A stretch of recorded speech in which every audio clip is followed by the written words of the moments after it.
The cameras were everywhere that night, blinding white flashes, reporters shouting my son's name like it belonged to them. He had just finished performing in front of 20,000 people, and as the curtains closed, the roar of the crowd still thundered in my ears. And then I saw them. My parents. The same parents who threw me out of their house at 17, swollen with shame and carrying the child they refused to accept. They stood backstage now, dressed like royalty, smiling for cameras that weren't even pointed at them. My mother's hand was on my son's shoulder, as if she had raised him. My father whispered to the press, "We've always supported his talent." The lie burned hotter than the stage lights. They thought this moment erased the years of hunger, loneliness, and humiliation. They thought my silence meant they had won. But they had no idea what was coming. Before the flashing lights, before the fame, before the betrayal that tried to define me, there was just a girl. 17, scared, pregnant. I grew up in a house that looked picture perfect from the outside. My father was the kind of man who believed reputation was more valuable than truth. My mother? She was a master at keeping up appearances, smiling for neighbors while crushing me behind closed doors. When I found out I was pregnant, the air in our home grew cold overnight. My parents didn't cry or hug me. They didn't ask about the father. They didn't ask how I felt. They only asked one thing. What will people say? That phrase became a hammer, and I was the nail. The next weeks were a blur.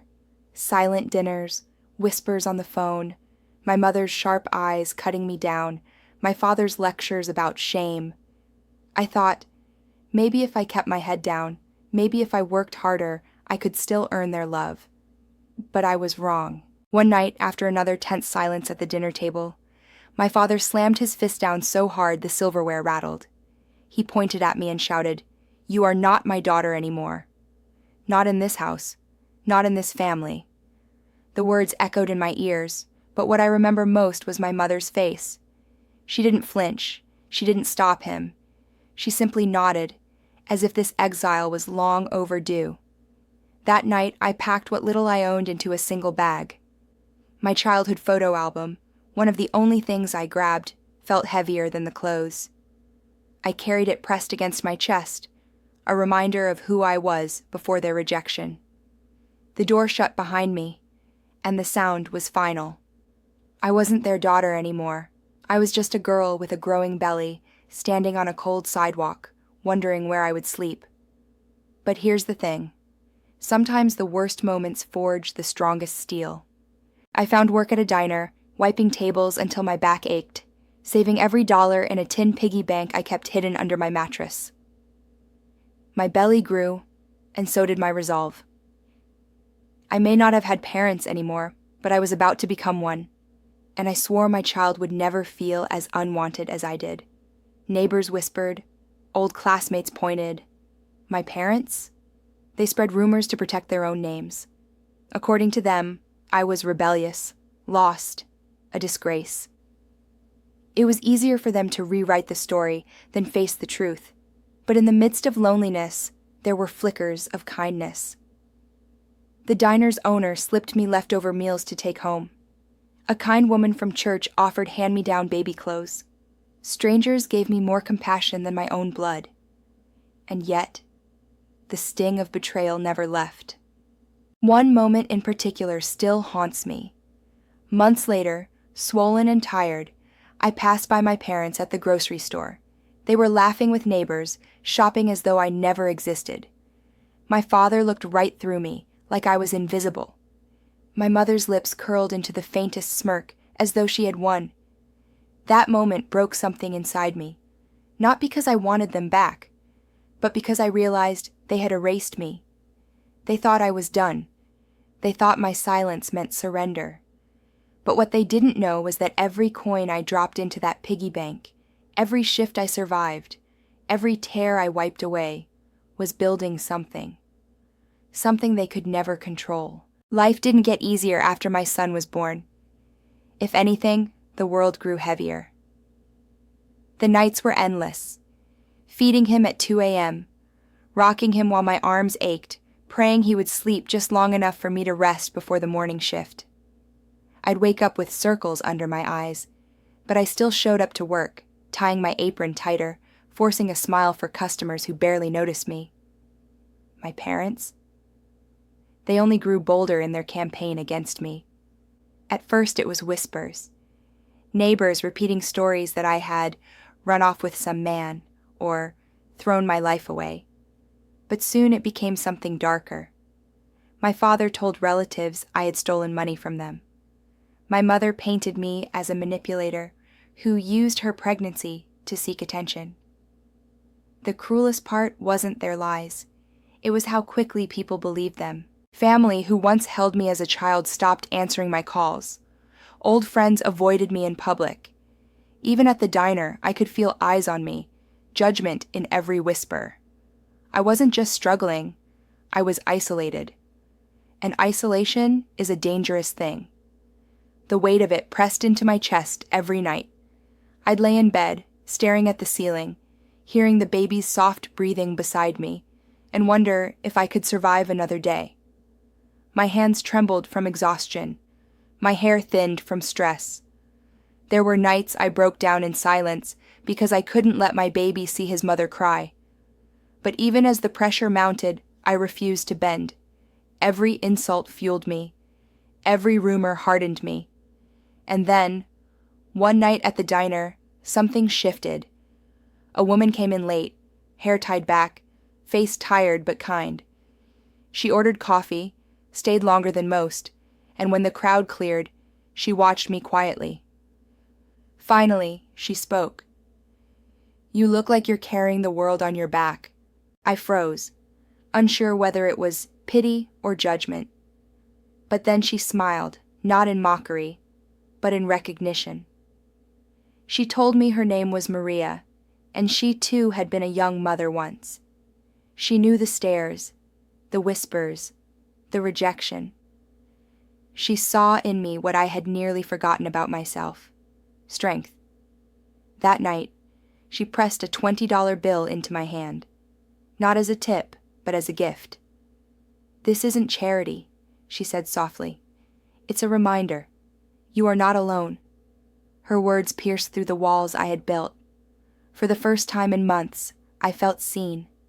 Maria became my first ally. She checked in on me, brought little things for the baby, encouraged me to keep pushing. She reminded me that the world wasn't entirely cruel, that even in the shadows, there were lights. But as hope flickered, so did my parents' fury. When they heard from relatives that I was managing just fine, they didn't like it. My mother cornered me outside the diner one evening, her words sharp as knives. "Don't think you're better than us. Don't think your mistake makes you a martyr. You will never outrun this shame." Her face was smug, satisfied, like she was certain her words would sink me back into despair. But instead I smiled, just faintly. Because for the first time, I knew she was wrong. That was the first time someone reminded me I wasn't alone. If my parents had left me in silence, maybe their power over me would have faded. But silence wasn't enough for them. They needed control. They needed to prove that casting me out was justified. It started with letters, formal ones. My father's lawyer drafted notices claiming I owed them money for unpaid debts. Fabrications. They knew I didn't have the means to fight back. Then came the threats, custody challenges, whispers that they'd petition the court to prove I was unfit to raise my own child.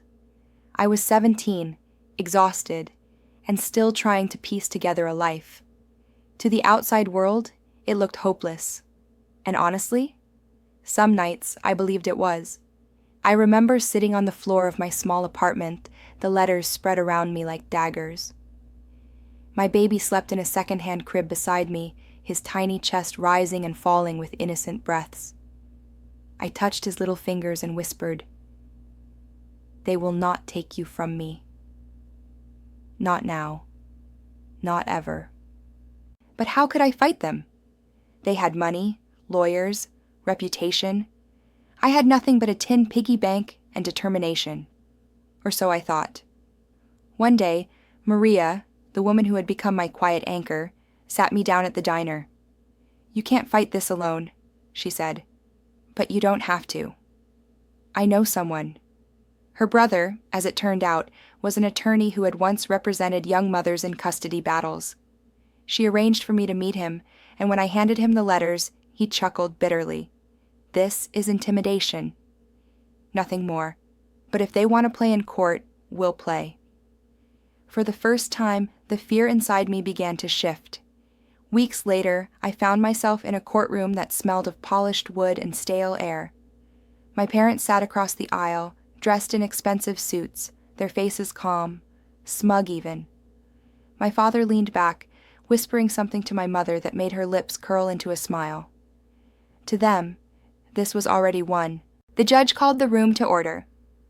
My parents' lawyer spoke first, weaving a story about my irresponsibility, my unstable environment, my inability to provide. Every word was a knife meant to slice away at my credibility. And for a moment, I thought I would crumble. But then, it was our turn. My attorney rose, and instead of speaking first, he slid a folder across the judge's bench. Inside was evidence I had quietly gathered over months. Pay stubs from the diner, rental receipts showing I never missed a payment, doctor's notes proving my baby's good health. Proof that I wasn't just surviving, I was providing. But the final blow wasn't paperwork. It was the photo album, the one I had carried the night I was thrown out. Page after page of childhood memories, birthdays, holidays, family vacations, smiling faces, mine among them, until the last photo. A family dinner where I sat at the table, visibly pregnant, the only one unsmiling. The proof that they had erased me wasn't just in their words. It was in their actions. The judge studied the pictures, then my parents, then me. The silence in the room was deafening. My father's hands tightened on the table. My mother's smirk vanished.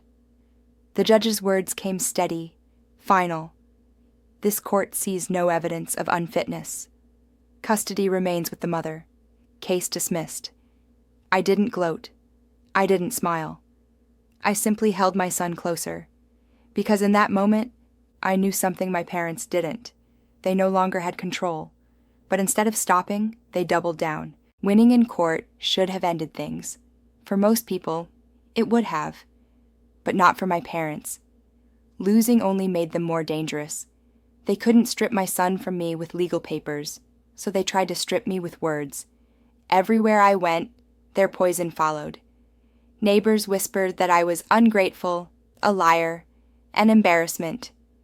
Relatives who once bounced me on their knees at family gatherings now crossed the street to avoid me. And my parents? They played the part of the wounded martyrs. "My daughter has rejected us," my mother would sigh at church, hand pressed dramatically to her chest. My father shook his head, telling anyone who listened how much shame I'd brought upon their proud family name. It was a smear campaign, and it worked. I'd feel eyes boring into me as I walked to the store. People lowered their voices when I entered a room. Even at the diner, a few customers began to avoid my section. I carried trays of coffee and plates of eggs, smiling through the humiliation, though inside I burned. The pressure mounted, but something had changed in me since that courtroom. I was no longer just reacting. I was learning. Maria's brother had given me a piece of advice I carried like a weapon. Document everything. So I did. Every letter.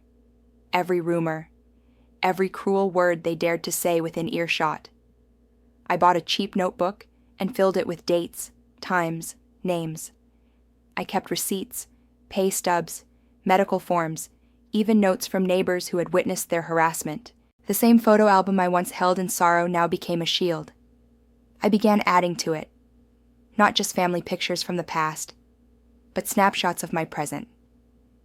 My baby's doctor visits, his first steps, pictures of the tiny apartment we made into a home, proof of the life I was building.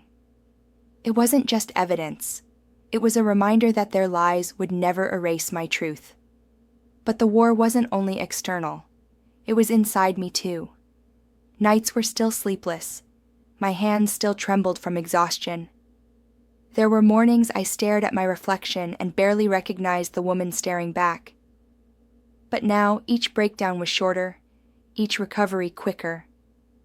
My son needed a warrior, and I was becoming one. Still, my parents escalated. They sent relatives, flying monkeys, to pressure me. Cousins called, pretending to care only to slip in my father's words.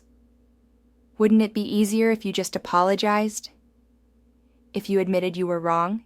I learned to smile politely, hang up, and write it all down in my notebook. Every attack became fuel. Every rumor became a stone I tucked into the foundation of my resilience. And slowly, something shifted. People began to notice. Not everyone believed my parents' version anymore. Some saw the cracks in their performance. A neighbor once whispered to me outside the laundromat, "You're stronger than they are. Don't let them win." Those words kept me going. By the time my son turned 5, their campaign had stretched thin. They were louder, more desperate, but less convincing. Their empire of lies was cracking, and they couldn't stop it. And I was ready. Because the day of reckoning was coming, and no one could stop it. The night was golden. Stage lights cut through the dark like fire, cameras flashed from every angle, and the roar of the crowd was deafening. My son, my baby who once slept beside me in a second-hand crib, now stood center stage, beloved by thousands. I watched from the wings, tears threatening to spill. This was his night, his music, his talent, his hard work. But before I could savor it, I saw them, my parents. They slipped into the backstage crowd like they belonged there, dressed in expensive clothes, smiles polished for the cameras. My mother's hand rested on my son's shoulder as photographers swarmed. My father leaned into the mic of a gossip reporter saying, "We've supported him from the very beginning." The lie was too much to bear. It wasn't just a photo op, it was a theft. They had disowned me, erased me, abandoned me, and now they wanted to stand in the light my son had built. The murmurs grew as I stepped forward. My heels clicked against the polished floor, each step pulling every eye toward me. The crowd fell into a hush. My parents froze, but only for a moment. My mother quickly recovered, her lips curling into that familiar, smug smile. My father raised his chin, certain I would stay silent. But I didn't. In front of reporters, cameras, fans, I spoke. Calm, clear, unshaken. You weren't there when he was born. You weren't there when I worked double shifts to keep the lights on. You weren't there when the doctor said he might not make it through the night. You erased me from your family the moment I needed you most, and now you dare to stand here, pretending. Gasps rippled through the crowd. The cameras clicked faster. My parents' faces paled. I reached into my bag and pulled it out. The photo album. The same one I carried the night I was cast out. I opened it wide for the cameras to see. Pages of a childhood erased until the photo of that family dinner where I sat pregnant, unsmiling, invisible. Then I flipped to the recent pages, my son's milestones, birthdays, moments of triumph I had fought for. Proof of the life I had built without them. The silence was suffocating. My father's hands trembled at his side. My mother's smirk shattered. And then, with the entire room watching, I said the words I had carried for nearly 3 decades. I don't want apologies. I want truth. I want change. And until you can give that, you have no place here. The finality of my voice rang louder than the music. The cameras turned. The reporters swarmed. Not them, but me. My parents tried to speak, tried to defend, but their words crumbled under the weight of truth. Their empire of lies collapsed in real time. And for the first time, I saw fear in their eyes. Not the fear of losing me, They had never cared about that. It was the fear of losing their image. The audience didn't clap. They didn't cheer. They simply stared at my parents as the mask they had worn for decades finally slipped. My son came to my side, his arm around me, his voice steady as he told the crowd, "Everything I am is because of her. She's my family, my only family." And in that moment, their power over me died. In the days that followed, the story spread like wildfire. Clips of the confrontation played on every entertainment channel, on gossip blogs, even on the evening news. Reporters replayed my words, my son's embrace, the stunned silence of my parents. For years, they had crafted an image of power, perfection, and control, and in one night, it shattered. Suddenly, their phones stopped ringing. The same neighbors and relatives who once nodded along to their lies now avoided them. My father lost his seat on the church council. My mother stopped attending social gatherings altogether. They were no longer the picture of authority. They were just two people exposed for what they truly were. Cowards. And me? For the first time in decades, I breathed freely. Not because I had humiliated them, but because I had finally spoken the truth. I didn't rebuild my life in a day. Healing takes time, and the scars of abandonment don't vanish with applause. But I built slowly, brick by brick, choice by choice. I left the cramped apartment behind and moved into a small house filled with light. I kept working, but I no longer carried shame. The piggy bank that once rattled with coins became a symbol of victory. One day, my son surprised me by filling it with $2 bills. A quirky gift, but a powerful one. "For every time they said you couldn't," he told me, "here's proof that you did." The photo album also transformed. It no longer hurt to turn its pages. Instead, I saw a story, not of what I lost, but of what I overcame. I added new photos, my son on stage, my new home, quiet dinners with chosen family. The empty smiles of the past gave way to genuine joy. And my parents? They tried once or twice to claw their way back. A letter here, a phone call there. Always framed as if they were the victims, as if they had been misunderstood. But I never answered. I had learned the hardest, most important lesson. Forgiveness doesn't mean access. Boundaries are not cruelty. They are survival. The last time I saw them was from a distance. They looked smaller somehow, aged, tired, no cameras left to flatter them. They sat at a cafe, alone, while the world moved on without them. And for the first time, I felt nothing. Not rage, not sadness, just peace. Because the girl they had disowned at 17, the girl they believed would crumble under shame, had grown into a woman who built her own family, her own strength, her own truth. And standing in my new home one evening, watching my son rehearse for another show, I realized something profound. That cold night when they slammed the door on me wasn't the end. It was the beginning. Maybe you faced it too. Favoritism, betrayal, the sting of being erased by the very people who should have loved you most. When my parents disowned me at 17, I thought my story was over. But what I learned is this: worth isn't something they give you. It's something you claim for yourself, piece by piece, choice by choice. So I'll ask you, have you ever been pushed aside, silenced, or made to feel small? And if you have, what was the moment you stood up and said no more? Share your story below. Because the truth is, when we speak, we remind each other that we're not alone. And remember, what feels like an ending might just be the beginning.